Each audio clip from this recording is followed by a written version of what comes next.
사람들이 대개 나와 내가 우러러보는 남을 구분지을 때, 즉슨 성공했다는 사람과 나를 구분지을 때, 아, 저 사람은 어떻게 저렇지? 와, 저 사람은 노력의 무게와 깊이가 대단하구나. 이런 식으로 생각을 합니다. 그러면서 자신의 처지가 비루하고 못난 것이 노력이 부족했기 때문에, 열정이 부족했기 때문이라고 합니다. 그리고 그 성공한 사람들도 높은 단상 위에 서서 아래를 내려보며 이렇게 말합니다. 성공하려면 끝없이 열정을 노력을 퍼부으면 됩니다.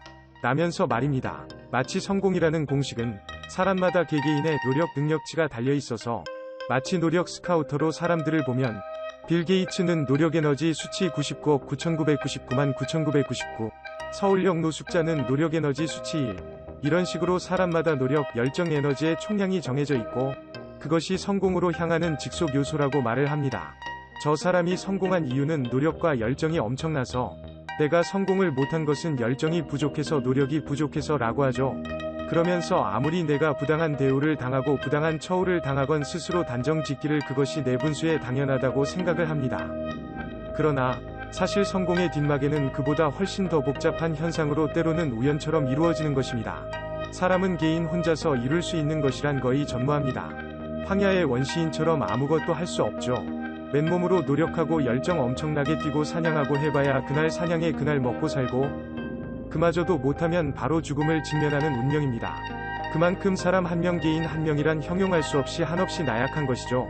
다만 오늘날 소위 우리 사회에서 불리는 성공이란 간접적으로 다른 이나 집단으로부터 몇천 년의 시간 몇백 년의 시간 몇십 년의 시간이 쌓이고 축적이 된 결과물 위에 올라타고 이미 쌓여진 종이탑 위에 나의 손으로 종이 한 장 더 얹을 때 그 사람이 성공을 하는 것입니다. 그리고 그 내가 쌓은 한 장의 종이가 가장 하늘 높이 꼭지점처럼 닿았을 때 그것이 성공이 되는 것입니다. 구슬이 1000개가 있는데 당신이 그 굴러가는 구슬 중에 하나라고 생각해봅시다. 1000개의 동시에 움직이는 구슬 집단 속에서 모든 구슬은 일정한 방향으로 항상 굴러가고 있습니다. 사람으로 비유할 때 모든 구슬이 굴러간다는 것은 결국에 사람도 자기 나름대로의 열정과 노력 그리고 목표를 위한 에너지 소비를 다한다는 것입니다. 그리고 여기에서 성공한 사람이란 이 단체로 굴러가는 구슬 집단 속에서 가장 바깥 모서리 혹은 꼭지점 부분에 위치해서 구슬 집단이 어느 벽면에 다다를 때 가장 먼저 그 벽면을 터치하는 게 그게 성공한 사람입니다. 단지 그뿐입니다.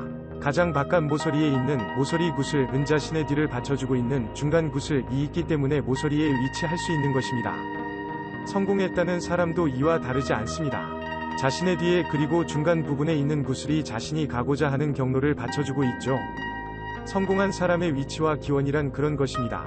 날카롭고 무서운 칼도 그 쓰임새처럼 남을 찌를 때 가장 그 사람의 살갗에 닿는 것은 칼의 끝의 끝부분입니다.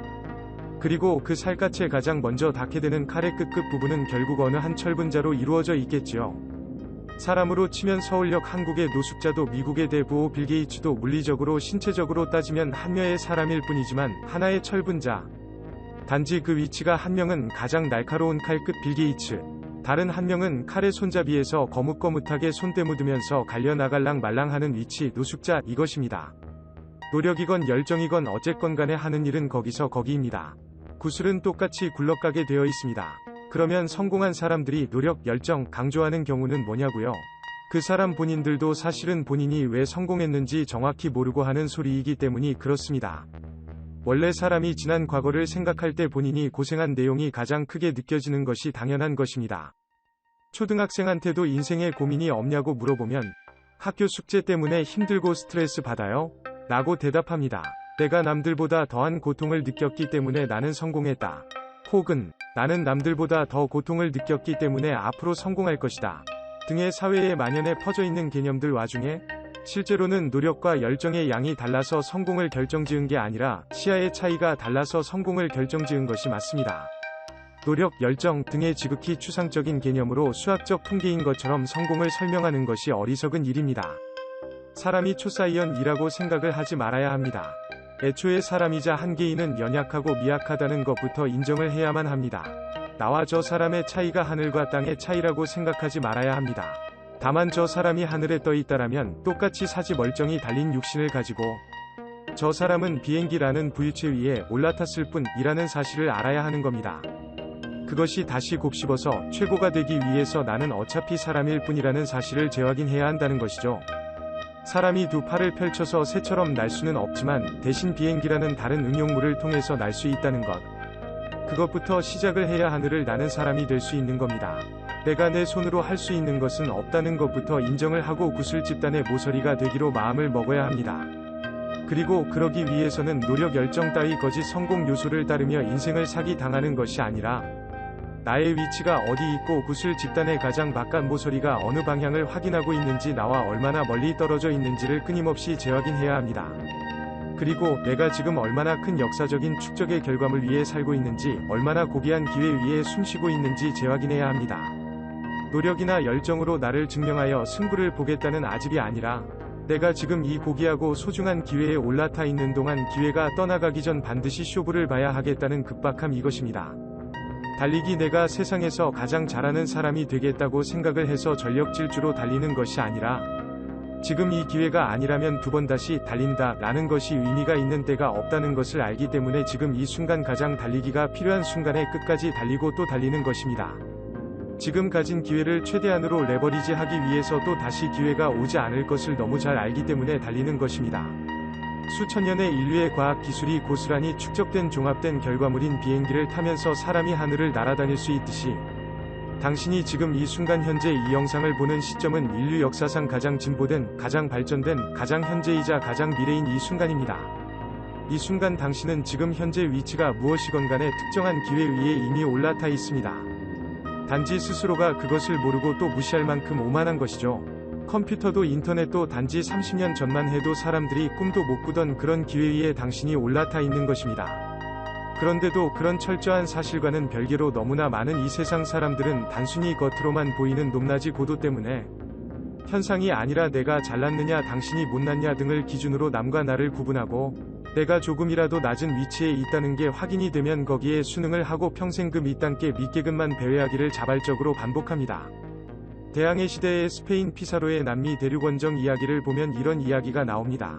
강렬한 빛에 반사되는 은빛깔의 찬란한 갑옷과 철제 칼을 보며 인디언들은 스페인 백인들을 신으로 생각을 했고 신으로 여겼다. 실제로는 그저 똑같은 한 사람이 복장만 달랐을 뿐인데 인디언들은 자기가 보고 있는 사람이 신인 줄 믿고 있던 것입니다. 대부분의 사람들은 그런 것 복장만 다른 스페인 백인을 보면서 찬양하면서 자기 자식들 가족들한테도 이 귀한 사람한테 당장 머리 조아리고 엎드려라 정말 대단한 사람이야? 라고 하는 아메리칸 인디언 이것입니다. 그리고 그 아메리칸 인디언들은 대량 학살당하고 스페인 백인들에게 모든 땅을 뺏겼습니다. 객관적인 현상과 사실을 떠나 우열관계만 확인하고 곧바로 남에게 자신을 낮추고 굴종한다는 것은 바로 그런 의미입니다. 혹여 100번 양보해서 그 사람 앞에서는 비위를 맞춘다고 하더라도 본인이 본인에 대한 마지막 믿음과 자신감만은 끝까지 죽기 직전까지 반드시 지켜야만 하는데 대부분의 사람들은 이것을 허공으로 던져버립니다. 그리고 본인을 진정성 있게 낮추고 조아리고 굴종했기 때문에 나는 보상받을 자격이 있다 라고 어렴풋이 생각을 합니다. 그런데 여기에서 현대 사회의 대부분의 사람들은 남에게 진정성 있게 굴종하면서 높은 사람의 발가락이라도 핥을듯이 낮출 뿐 아니라 자기가 아닌 남들도 똑같이 하기를 원하고 자신의 유일한 이한을 나보다 못하고 낮고 못난 사람들으로 합니다. 그래서 사람들이 그렇게 니 연봉이 얼마야, 니 키가 얼마야, 니 얼마 벌어, 니 자동차 뭐야, 뭐가 학벌이 높아, 낮아, 이따위 것에 끝없이 관심을 갖는 겁니다. 어느 주제이던 간이 기준이던 간에 내가 가장 고귀한 위치에 올라갈 용기는 감이 없지만 대다수의 또 다른 남을 까내림으로써 내가 최소한 너보다는 나는 최소 중간 이상이다 라는 기분을 느끼기 위해서는 얼마든지 잔인해질 수 있기 때문이죠. 그것이 이 대다수의 사람들에게는 비루하고 초라한 자신의 인생에서 마지막 남은 인생의 보루와 같은 것입니다. 그리고 본인들이 그토록 강조하는 남에게 진정성 있게 굴종하는 바로 그 진정성을 엄청나게 귀하고 고귀한 양 강조를 합니다. 그래서 남에게 그렇게 잔인해질 수 있는 겁니다. 진정성 있게 나처럼 똑바로 굴종하고 발가락도 핥고 조롱도 부리고 하라는 말이야? 라면서 한번 사지 멀쩡히 달고 태어난 이 고귀한 기회와 인생에서 본인에 대한 진정성으로 삶을 능동적이고 자신있게 사는 것이 아니라 오로지 나를 굴종하고 또 남이 나보다 낫고 못하다는 것만을 강조하고 거기에 위안 삼으려 합니다. 자기 자신에게 인생을 살면서 단 한 번조차도 솔직해본 적이 없고 단순히 내가 물러서고 굴종하고 머리를 조아림으로써 단순히 지극히 개인적인 생각으로 거기에서 이 세상이 나의 희생과 양보를 앓고서 보상을 해줄 것이라는 이 세상에서 가장 이기적이고 한심한 생각으로 희생과 양보가 아니라 실제로는 굴종인데도 불구하고 끝까지 자신을 속이는 것입니다. 내가 마치 대단한 희생과 양보를 했으니 그에 맞는 보상을 알아주고 달라는 듯한 그런 생때를 한 개인에 불과한 개미 같은 어느 사람이 이 넓고 적막한 세상을 상대로 떼를 쓰고 있는 것입니다.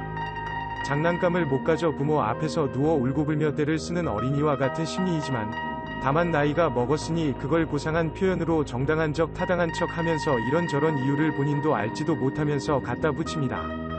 결국에 그런 사람은 가장 비참한 인생을 영위하게 되어 있습니다. 본인 자신도 극심히 초라하고 비루하고 비참한 뿐 아니라 평생간의 인생 동안 남을 대하는 것에 있어서도 행복이나 용기를 주기보다 자신의 비루한 의신을 최후의 보루인 것처럼 지키기 위해 남을 학대하고 깎아내리고 욕설하고 그럴 수밖에 없는 것이죠. 자신도 그다지 빛나는 인생을 살지 않았으면서 남에게는 피해와 상처만 입히고 가는 그런 인생을 사는 것입니다. 한번 주어진 고귀한 인생을 그렇게 사는 것이 바로 온몸에 똥물을 쳐바른 것보다도 훨씬 비참한 것입니다. 그런 삶을 조심하고 아직까지 기회가 있음에 감사하면서 끝을 볼 때까지 끝까지 객관적인 현상과 성취만을 따져서 인생을 다시금 바라봐야 합니다.